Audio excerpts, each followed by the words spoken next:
Morning बच्चों। आज की क्लास में हम लोग देखेंगे आपदा और उसका प्रबंधन से संबंधित सवाल। तो चलिए शुरू करते हैं। चलिए, तो पहला सवाल है, प्राकृतिक आपदा किसे कहते हैं? तो सबसे पहले हम लोग जानेंगे कि आपदा मतलब क्या। ठीक है, तो आपदा मतलब वैसी घटनाएं जो अचानक होती है और होने पर क्या करे, जान माल की हानि हो, कुछ ना कुछ क्या करे, नुकसान करके जाए। ठीक है, तो उस प्रकार की घटना को क्या बोलते हैं हम लोग? आपदा। और आपदा दो प्रकार के होते हैं। ठीक है, एक होता है प्राकृतिक, एक होता है क्या, मानव जनित। ठीक है, मानव जनित।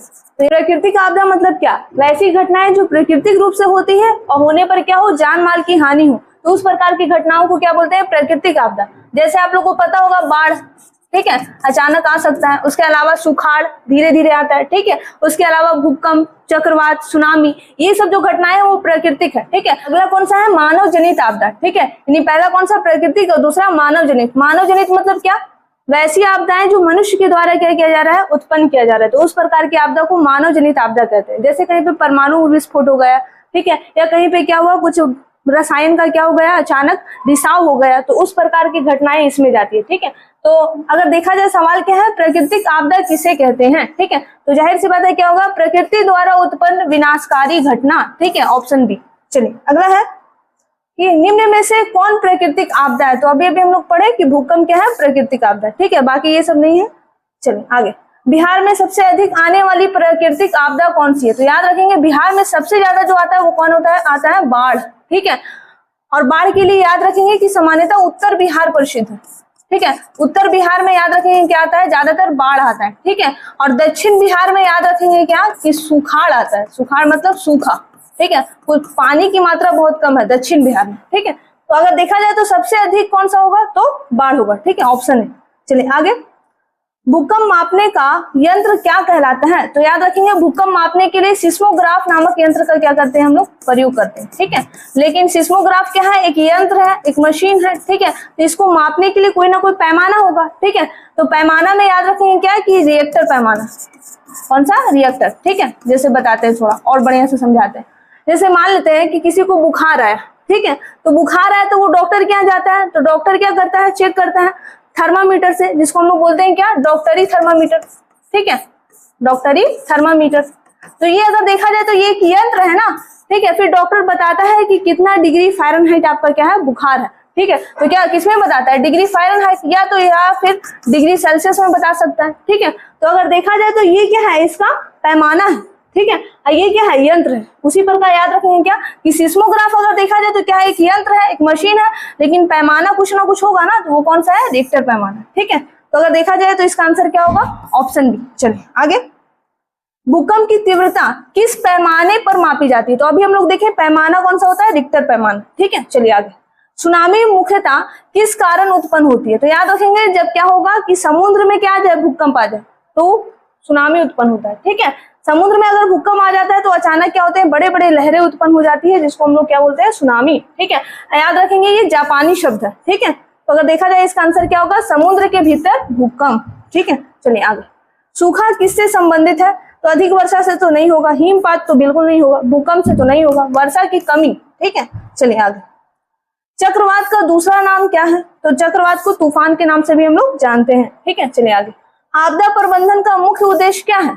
तो क्या होगा? नुकसान बढ़ाना? बिल्कुल नहीं। प्रबंधन मतलब मैनेजमेंट करना। अगर आपदा आ गया है तो आप क्या करेंगे? उसको राहत के लिए क्या क्या कर सकते हैं। ठीक है, तो उसी को क्या बोलते हैं हम लोग? आपदा प्रबंधन। तो नुकसान बढ़ाना तो बिल्कुल नहीं होगा, केवल राहत बांटना। केवल शब्द अगर आ जाए तो याद रखेंगे इस प्रकार, केवल जो है ना निगेटिव है। ठीक है, तो इसको बिल्कुल नहीं मारना है। केवल चेतावनी देना, बिल्कुल नहीं। ठीक है, नुकसान को क्या करना? कम करना। ठीक है, चलिए आगे, भारत में आपदा प्रबंधन अधिनियम कब आया? ठीक है, तो याद रखेंगे, भारत में आपदा प्रबंधन के लिए एक एक्ट आया, अधिनियम आया, वो 2005 में आया था। ठीक है, चलिए आगे, राष्ट्रीय आपदा प्रबंधन प्राधिकरण, यानी अगर देखा जाए तो आपदा आ गया है तो आपदा के बचाने के लिए क्या होना चाहिए? कोई ना कोई संगठन होना चाहिए। ठीक है, तो संगठन का जो नाम है वो कौन सा है? राष्ट्रीय आपदा प्रबंधन प्राधिकरण की स्थापना किस अधिनियम के तहत हुई? तो वही अधिनियम, आपदा प्रबंधन अधिनियम 2005। चलिए ठीक है, उसी को बोलते हैं एनडीएमए का अध्यक्ष कौन होता है? तो याद रखेंगे, अगर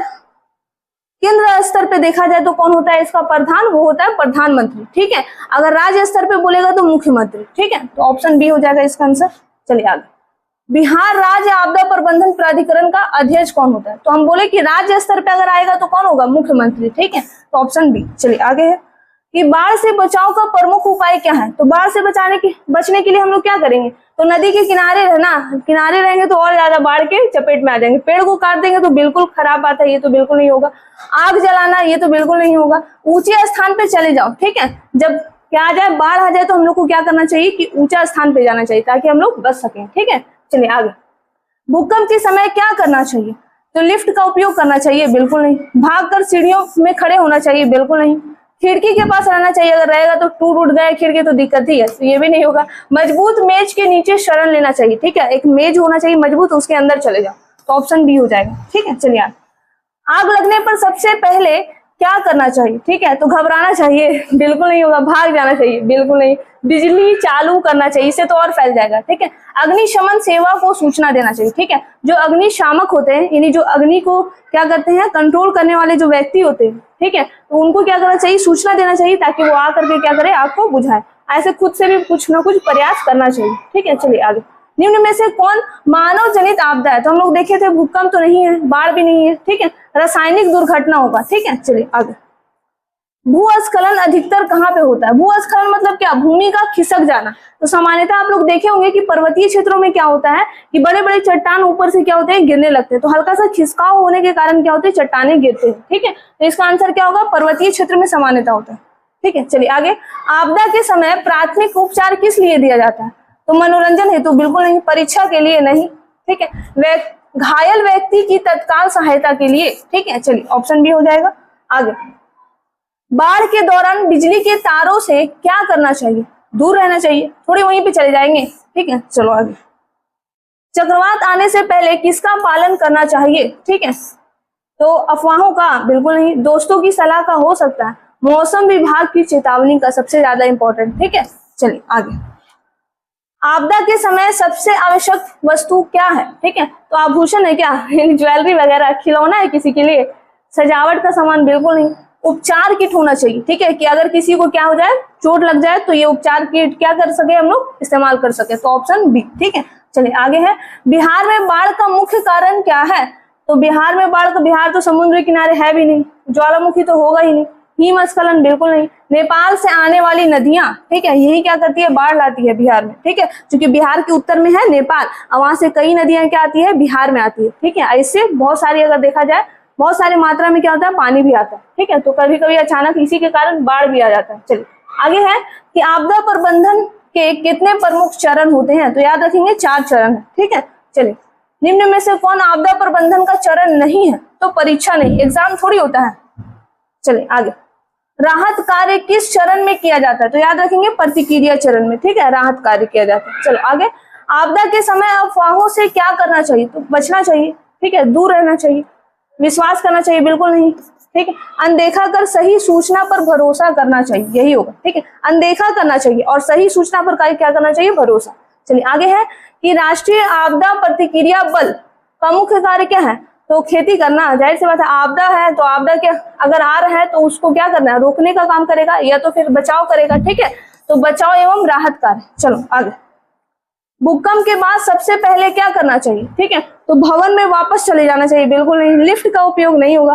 खिड़की सुरक्षित स्थान पर जाना चाहिए। ठीक है, चलिए आगे। आपदा प्रबंधन में सामुदायिक भागीदारी क्यों आवश्यक है? ठीक है, तो समय की बर्बादी के लिए? बिल्कुल नहीं। ठीक है, केवल सरकारी कार्य के लिए नहीं, केवल आ गया तो ऐसे ही हट जाएगा। प्रभावी बचाव और राहत के लिए। ठीक है, चलिए आगे। ये चैप्टर हो चुका है खत्म।